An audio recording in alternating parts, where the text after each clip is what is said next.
Hey guys, how y'all doing? I'm here to give you guys a recap on the new episode of Shingeki no Kyojin Season 3 Part 2, or you could call it Attack on Titan Season 3 Part 2 on Episode 3. This episode right here looked really simple, nothing much I can really give out in terms of great detail, but if anything else, I'll do the best I can. We have to it that there's a flashback played with Reiner and Bertolt talking about Eren sealing the hole, not to mention Bertolt saying that he worked really hard to break open that hole and Eren having to seal it, but Reiner says, don't worry, I can use my Titan to fix up something, and we've been gathering clues for the last 5 years. Hopefully we can make this one count. We had to it that Reiner and Bertolt were interrupted by Marco himself, which, if I heard about this, I think I would have just ran off right away. I should not have,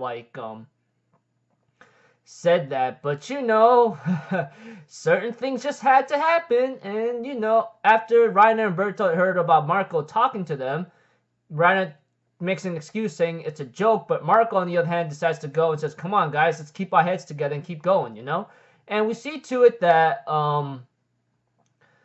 that Marco was making some, sharp detective skills, believing that there's a human Titan somewhere, knowing that humans can turn into Titans, and that someone among them is an enemy. And we see to it that Reiner decides to stop Marco, pins him down, and Marco's like, what the hell are you doing, dude? And Reiner's like, you're too sharp, man. You're too smart for your own good. I'm sorry, but we're going to have to dispose of you. And with Annie's help, even though reluctantly she did not want to do so, because knowing that it's Bertolt and Reiner's fault for having the conversation eavesdropped by Marco, we see to it they disassembled his ODM guild, and we see to it that Marco's like, hey, we didn't even have a chance to have a talk, and Marco gets eaten, and Reiner ends up saying, hey, why is Marco getting eaten? I'm thinking in my mind, well, you're the one that killed him, you dumb or should I say indirectly killed him, well, got rid of his ODM gear, but if you guys read the manga up to date, or even watched this episode, you'll get the point.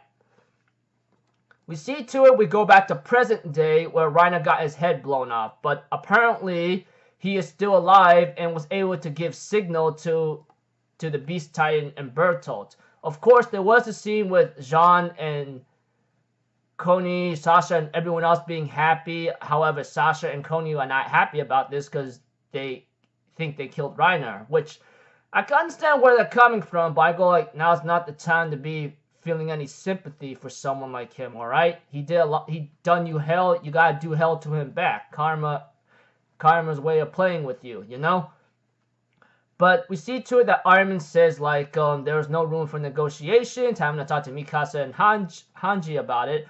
But, this is where Reiner's roar of signaling came in, and Bertolt gets thrown by the Beast Titan, and realizing Eren and Levi gotten a little, outsmarted a bit, they realize that they're in a nick of trouble. Of course, that is the case whatsoever.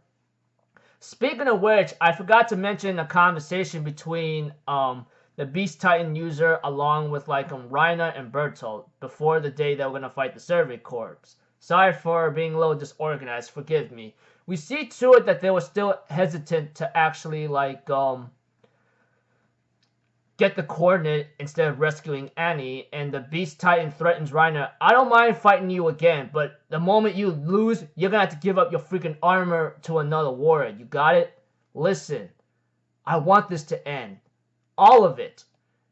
Everything, Don't you think we put an end to this in our cursed history? Don't you think it's the right time to do so? And Bertolt agrees by saying, yeah, let's do it. We're gonna end this cursed history once and for all. No one needs to suffer or have to go through what the hell anyone else has gone through, And eventually, of course, Reiner and Bertolt makes a couple goodbye arrangements in words and go their separate ways. As time continues on with this episode, of course, we see to it that Bertolt, after being signaled by Reiner and getting thrown by the Beast Titan, shows up where Reiner is at, and later on decides to realize that Reiner is still alive because he's able to transfer his consciousness throughout his nervous system or throughout his entire body along with his Titan form. So that's how he managed to actually survive against Levi's attack, etc., which was explained in last week's episode. And eventually we see to it that Armin decides to try to negotiate with Bertolt. Of course, Bertolt just does not agree with the negotiations, where Armin tries to make him lose his cool again, but Bertolt, on the other hand, decides to keep his head straight into action and keep an eye on his mission. Eventually, of course, Bertolt cornered Armin and was about to attack him, but Mikasa shows up in the nick of time in a sneak attack, managed to lop off part of his ear, but was unable to do any fatal damage or critical injuries on him, and Bertolt escaped. Bertolt goes with the plan of having to fly up in the sky and transform into his colossal titan form and blows everything up. And we see to it, of course, Hanji and the crew and her crew members got caught in the explosion, while Jean, Armin, Sasha, and Koni, along with Mikasa and Eren in his titan form, are the only ones that survived the attack. So this kind of gotten a little ugly for all of our characters right now, because what Bertolt just did. He literally transformed into the Colossal Titan and blew everything up, blew everything to hell. And now with everything in shambles, everything in a burning wasteland, Bertolt continues his mission to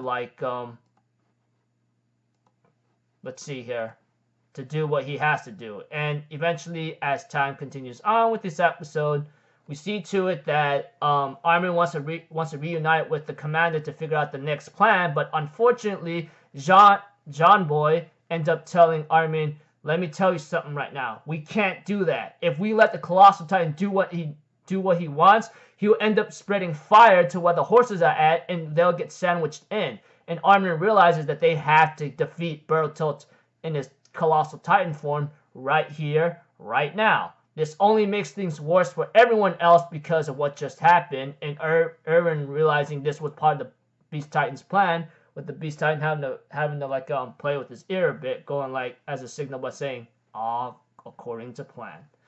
As for Reiner, he is laid up front or on his back right now, where the rest of the Soviet Corps cannot deliver the final blow against Reiner.